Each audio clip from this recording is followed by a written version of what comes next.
இந்த படம் கிட்டத்தட்ட 2 ஹவர்ஸ் ரன் டைமில் ரிலீஸ் ஆகியிருக்கு. பேசிக் ஸ்டோரியை ஸ்பாய்லர் இல்லாமல் சொல்லணும்னா, இந்த படம் முழுக்கவே நம்ம ஹீரோ மற்றும் அவரோட க்ளோஸ் ஃப்ரெண்டை சுற்றியே போகுது. ஹீரோ ஒரு பொண்ணை லவ் பண்ணுறாரு. இன்னும் 2-3 நாளில் அவங்களுக்கு கல்யாணம் நடக்க போகுது. இப்படி ஒரு சந்தோஷமான நேரத்தில் ஹீரோவுக்கே தெரியாமல் அவர் இன்வால்வ் ஆன ஒரு கிளுக்கிழுப்பான வீடியோ ஒன்று சோஷியல் மீடியா மற்றும் பான் சைட்ஸில் பயங்கர வைரலாகி ஷேர் ஆகி வைரல் ஆயிடுது.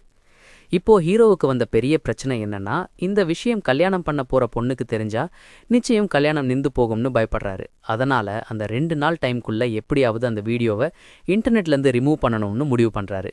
இந்த முயற்சியில நம்ம ஹீரோவும் அவரோட ஃப்ரெண்டும் இறங்கி அதன் மூலியமா என்னென்ன கஷ்டங்கள் பட்டாங்க, என்னென்ன தில்லாங்கடி வேலையெல்லாம் செஞ்சாங்கங்கிறது தான் இந்த படத்தோட முழு கதை. படத்தோட ஆரம்பத்திலேயே ஹீரோவுடைய ஃப்ரெண்டு ஒரு வைன் ஷாப்புக்கு சரக்கு வாங்க போகிறப்போ அங்கே சரக்கு கிடைக்காம கடைசி பாட்டில் கொஞ்சம் பொண்ணுங்க வாங்கிட்டு போகிறாங்க. அவங்க கிட்ட இருந்து சரக்கு வாங்குறதுக்காக என் ஃப்ரெண்டு வீடியோவை ரிமூவ் பண்ண நாங்கள் என்ன பாடுபட்டோம் தெரியுமான்னு அவர் ஃப்ளாஷ்பேக் சொல்கிற மாதிரி இந்த கதை நகருது. உண்மையாகவே அந்த வீடியோவை ஆன்லைனில் விட்ட அந்த நபர் யாரு, கடைசியாக அந்த வீடியோவை டெலீட் பண்ணாங்களா இல்லையாங்கிறதுக்கு கிளைமேக்ஸில் ஒரு விடை சொல்லியிருக்காங்க. டைரக்டர் இந்த படத்தை 2019 தெலுங்குல ஹிட்டான மீக்கு மாத்திரமே செப்தா அப்படிங்கிற படத்தோட ரீமேக்காக எடுக்க முயற்சி பண்ணியிருக்காரு. படத்தோட பேஸே காமெடி தான்.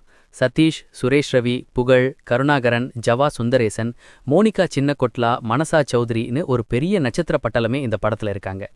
எல்லாரும் அவங்களுக்கு கொடுத்த கேரக்டருக்காக நீட்டாக பெர்ஃபார்ம் பண்ணியிருக்காங்க. விசேஷமாக பெர்ஃபார்மன்ஸை பற்றி சொல்லணும்னா, காமெடி படத்தில் ஆர்டிஸ்டோட டைமிங் ரொம்ப முக்கியம். ஆனால் இந்த படத்தில் பல இடத்துல காமெடி சீன்ஸ் ஒர்க் அவுட் ஆகலைங்கிறது தான் உண்மை. சீன்களை இன்னும் சுவாரஸ்யமாக எழுதியிருக்கலாம், இல்லை ஆர்டிஸ்ட் ஸ்பாட்டில் இம்ப்ரவைஸ் பண்ணியிருக்கலாம். இந்த டப்பிங் பாப்பா நாய்களோட வாய்ஸை வச்சு சோஷியல் மீடியாவில் வைரல் ஆகிற மாதிரி பல கவுண்டர்களை ட்ரை பண்ணியிருக்காங்க. ஆனால் அது பெருசாக சிரிக்க வைக்கல. படத்தில் உண்மையான பலம்னு பார்த்தா கிளைமேக்ஸில் வர்ற அந்த ஒரு ட்விஸ்ட்டு தான். கதைக்கெல்லாம் போகிற ஃப்ளோவுக்கு அந்த ட்விஸ்ட்டை நம்மளால் ஈஸியாக கெஸ் பண்ண முடியாது.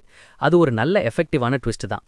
ஆனால் படம் மொத்தமாக பார்க்கும்போது 1.25 மணி நேரம் என்னங்க இதுன்னு யோசிக்கிற லெவலில் இருக்கிறதால அந்த நல்ல கிளைமேக்ஸையும் நம்மளால் பெருசாக என்ஜாய் பண்ண முடியாமல் போயிடுது.